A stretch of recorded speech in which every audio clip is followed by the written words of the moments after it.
Olá, bem-vindos ao 8º episódio da série Atitude Pro. Assumir responsabilidade é o primeiro passo na direção de tornar-se proativo. E é por isso que dedicamos um episódio inteiro para falar sobre isso. Responsabilidade, como já dissemos, é reconhecer que o problema é seu e, motivado por isso, mover-se para resolvê-lo e prestar contas de sua solução. Se você pretende ser proativo, a pergunta é: você está sendo responsável?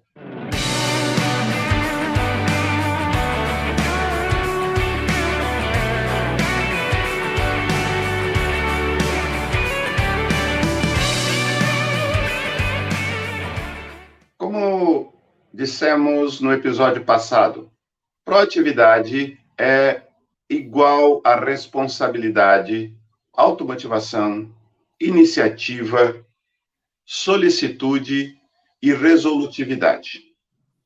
Naquela ocasião, falamos que hoje detalharíamos melhor responsabilidade. Isso se deve ao fato de que é importante para definirmos proatividade, termos bastante clareza a respeito de responsabilidade. Vamos começar pensando nessas duas áreas marcadas no slide. A área azul interna é a área que nós chamamos de círculo ou área de influência. Aquele conjunto de coisas ou de situações que estão sob a influência da pessoa que está decidindo suas responsabilidades. A área externa, cinza, é a área de coisas que estão fora da sua influência, fora do seu poder, mas ainda atraem a sua preocupação, atraem o seu pensamento. Uma tomada de decisão de boa qualidade implica, primeiro que tudo, que nós decidamos sobre o que nós somos responsáveis e sobre o que não somos responsáveis. A respeito de que podemos dizer é nosso problema e a respeito de que devemos dizer não é nosso problema. Então, nas figuras você percebe a sua área de influência é aquela em que você diz eu sou responsável por isto. E então, você vai se mover para resolver o que é problema ali. Você vai dizer, é meu problema. E você vai assumir responsabilidade, você vai motivado por essa percepção, você vai tomar a iniciativa, você vai estar pronto e apto para, ou tornar-se pronto e apto para resolver os problemas ali, e você vai buscar até o fim dar solução a esses problemas e então prestar contas disso. A área que não é sua área de influência, mas que de alguma maneira atrai sua atenção, faz com que você se preocupe, gera algum tipo de ansiedade, você vai ter que identificá-la, identificar quais são aqueles problemas que, embora atraiam sua atenção, não são sua responsabilidade. E você vai ter que abrir mão de preocupar-se com eles, de gastar tempo com eles, de manter sua atenção e foco nessa área, nessas circunstâncias, nesses problemas. Porque eles não são seus problemas, não resultam em obrigação sua. E estão tomando tempo e energia que não deveriam estar. Sobre essas áreas, ou sobre os problemas nessa área, esse conjunto de problemas, você deve afirmar sistematicamente, não sou responsável por isso, não é meu problema. E tendo definido isso, parar de dedicar tempo e energia a essas coisas. Então, quando nós falamos sobre responsabilidade, estamos falando primeiro sobre definir o que é e o que não é meu problema. Mas a outra questão que precisamos colocar em pauta a respeito de responsabilidade. Essa questão é a quem eu presto contas. Ser responsável, a palavra responsabilidade, vem da palavra, da raiz responso, que diz respeito a dar resposta. Quando alguém me inquire, quando alguém me pergunta, quando alguém me cobra, eu preciso dar resposta. A quem eu preciso dar resposta? Eu não preciso dar resposta a todo mundo, obviamente. Eu não tenho obrigações para com todo mundo. Mas, sem dúvida, eu preciso ter clareza a respeito de a quem eu devo prestar contas. Quando se é um profissional e quando se age com uma atitude que seja profissional, nós sabemos, devemos saber, estar bem convictos disso, de que nosso trabalho não é algo que nós fazemos para nós mesmos. Nossas obrigações não são para conosco mesmos. Nossa organização, nossa empresa, embora seja uma iniciativa privada, não é algo de que nós sejamos absolutamente donos. Toda empresa é uma concessão feita pela sociedade para o exercício de uma atividade profissional ou de uma atividade econômica. Quando você não tem esta licença, quando você não tem essa concessão, aquele ajuntamento de pessoas para fazer algo pode ser chamado de muitas coisas. Corja, quadrilha, existem nomes para essas coisas. Mas, quando você é uma empresa, você necessariamente está na posição de prestação de contas, de prestar contas. E essa prestação de contas acontece em muitos níveis. E há vários grupos de pessoas. Por exemplo, se você tem uma atividade profissional e você a desenvolve, você precisa prestar contas aos seus clientes. Eles contrataram seus serviços, eles compraram seus produtos. Existem obrigações que você adquire ao fazer essas transações. Para com seus clientes, por exemplo, você precisa dar garantia por determinado período. Você precisa dar assistência técnica por determinado período. E, obviamente, o teu cliente exige de você qualidade. E se algo dá errado, o seu cliente tem o direito de cobrar sua responsabilidade. O governo, afinal de contas, o governo é o órgão da sociedade que emitiu o alvará, que formalizou a concessão para seu exercício profissional, para o exercício da atividade econômica do seu negócio. Você registrou o seu negócio lá na junta comercial, no cartório, ou na Receita Federal, e ele tem lá um código de atividade econômica que foi concedido por um órgão governamental. Você precisa prestar contas ao governo. Você precisa prestar contas aos investidores. Quem colocou dinheiro no seu negócio? Essa pessoa tem o direito de obter de você respostas a respeito do resultado obtido da aplicação daqueles recursos. Você tem sócios? E é óbvio que você não pode desconsiderar seus sócios. Você precisa mantê-los atualizados, você precisa dar resposta às questões que eles colocam para você. Você precisa prestar contas aos reguladores. Por exemplo, você é um profissional liberal, está ligado a um conselho profissional, e esse conselho tem, entre outras coisas, a responsabilidade de estabelecer um código de ética para a sua atividade profissional. Então, você acaba obrigado a prestar contas da sua conduta ética, do seu decoro no exercício da atividade profissional. Você precisa prestar contas aos seus colaboradores. Há profissionais e empresários que acham que colaborador não tem que saber nada. É fazer o que eu mando e pronto. Então, não é colaborador. Pode ser escravo ou funcionário, né? Aquela palavra que a gente usa para descrever quem desenvolve uma função. Pode ser alguém empregado, que é um termo da economia, que trata a respeito de recursos. Quando você fala de emprego, você está falando de emprego de recursos, uma linguagem da ciência econômica.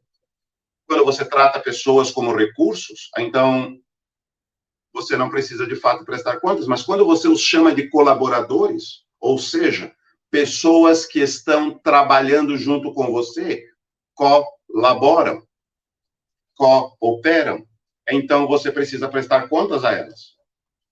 Parceiros estratégicos, a construtora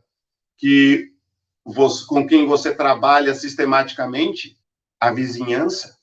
Você tem um negócio, você tem uma empresa, você está desenvolvendo uma obra e há pessoas que são impactadas no entorno e você precisa responder a elas pelos impactos que você causa na sua vizinhança. Os seus prestadores de serviço, eles precisam saber o que você está fazendo, como e por quê, para que eles possam contribuir de maneira adequada. Não basta reclamar que fulano não fez o que devia ter feito e aquele fornecedor ou aquele prestador de serviços ou aquele parceiro não agiu como você esperava. É provavelmente porque você não comunicou, não deu resposta adequada à indagação o que é que você está fazendo. Então, a pessoa está perdida na sua capacidade de cooperar. Nós prestamos contas e de muitas maneiras diferentes a muitas pessoas. A primeira coisa que você faz quando estabelece um negócio, quando cria uma pessoa jurídica, que pode ser simplesmente uma pessoa jurídica da pessoa física, né, correspondente ao trabalho de uma pessoa, um meio, um profissional liberal, mas pode ser uma empresa mesmo, certo? Uma organização com muitas pessoas e tal. A primeira coisa que você faz é constituir um contador, uma assessoria contábil. E a palavra contador vem de contabilidade, que vem de accountability, ou seja, prestação de contas. O contador é a pessoa que organiza a sua prestação de contas em termos econômico-financeiros. É a pessoa que mede quanta riqueza você está criando com o seu negócio. Porque o objetivo de qualquer negócio, qualquer empreendimento, é a geração de riquezas. É para isso que a sociedade constitui empresas, para que elas gerem as riquezas de que a sociedade necessita.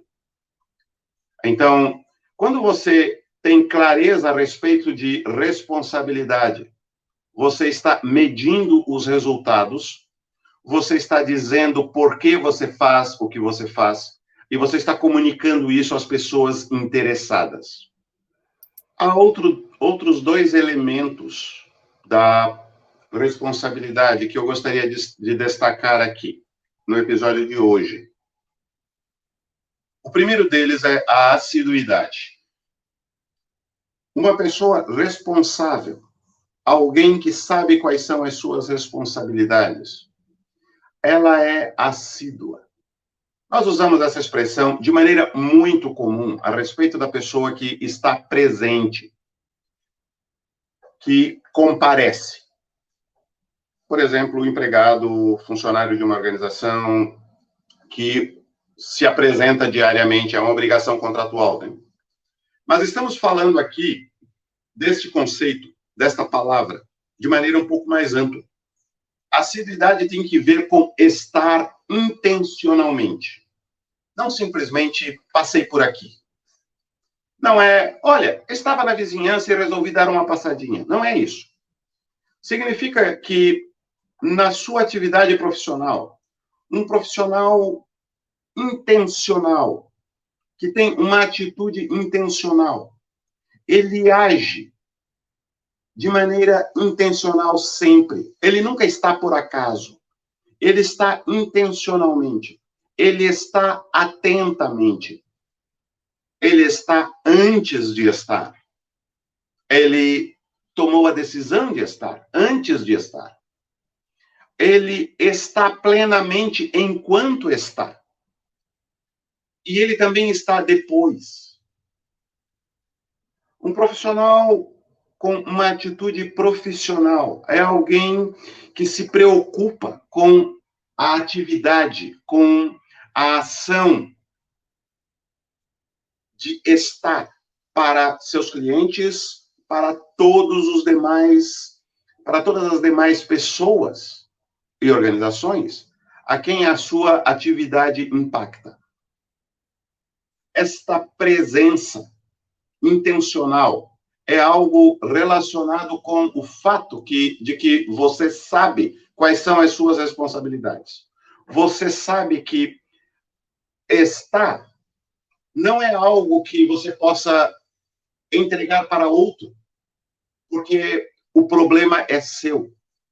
Se o problema é seu, você tomou essa decisão previamente, então você precisa estar presente onde o problema está. Você precisa se fazer presente, você precisa ser assíduo.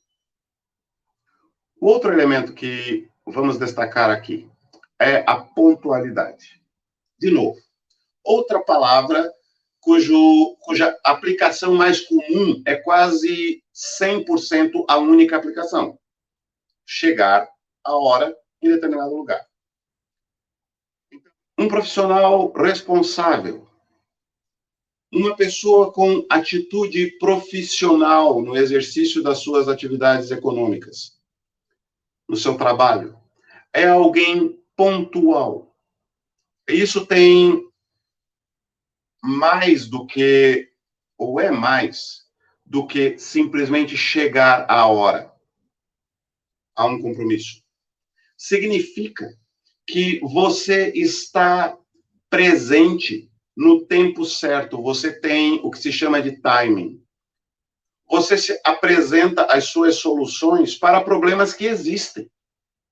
Você não apresenta soluções para problemas de que ninguém ouviu falar. Muitos negócios deixam de ser rentáveis, deixam de ser viáveis, porque chegaram no momento inoportuno, em que não havia prontidão do mercado e da sociedade para absorver aquela solução. Timing, pontualidade faz parte de intencionalidade na resolução de problemas. Também significa precisão. Pontualidade significa que você vai ao ponto. Você resolve o problema, você não enfeita o entorno do problema. Você vai ao centro do problema e resolve, você não mascara o problema. Estou na minha mente com os buracos das ruas da minha cidade. Boa parte do que se chama solução de problemas, por parte das autoridades responsáveis, das empresas responsáveis, não passa de brita suja de piche jogada num buraco, que se tornará um buraco maior ainda 2 dias depois. Muita gente no mercado está sem pontualidade. Muita gente está mascarando, está maquiando problemas, mas não está resolvendo os problemas no seu cerne. Pontualidade também tem que ver com gestão de expectativas. Tem que ver com promessa e cumprimento de promessas. Lembram-se lá do primeiro episódio, quando falamos do cumpridor de horários, do cumpridor de contratos? A pessoa que tem uma preocupação com manter satisfeitas as expectativas das pessoas a quem fez promessas. Se você prometer entregar um trabalho no dia 8 de dezembro, e você o entregar no dia 7 de dezembro, ou no dia 5 de dezembro, você será quase endeusado pelo seu cliente. Ele vai achar que você é um cara sensacional. Se você entregar no dia 12 de dezembro, você é um profissional relapso. Então, você pode fazer como uma empresa como a Amazon, que promete 8 dias e 2 dias depois entrega na sua porta. Isso é pontualidade. Isso é satisfazer e até mais do que satisfazer, surpreender clientes com uma pontualidade que está além das expectativas e não aquém. Entregar com atraso não é resolver problemas, não resolver todos os problemas. Então, faz parte de ser responsável, faz parte de proatividade, você pensar claramente a respeito dos prazos. Se você pode, com folga, prevendo pedras no caminho, entregar daqui a 6 meses. Prometa para 8. Mantenha as expectativas do seu cliente adequadas. Você ganha tempo e você evita criar problemas emocionais, estresse, tensão nas relações, quando você gerencia adequadamente expectativas a respeito de prazos e quaisquer outros compromissos. Entregue mais do que você ofereceu, do que você prometeu, nunca menos. Isso tem que ver com pontualidade. Por hoje é só. No próximo episódio, vamos falar de planejamento, ou seja, a atividade de predefinir nossas ações, levando em consideração não apenas as nossas intenções, que devem ser constantes, nós já as definimos previamente, mas também as circunstâncias, cuja principal característica é a volatilidade e a mudança.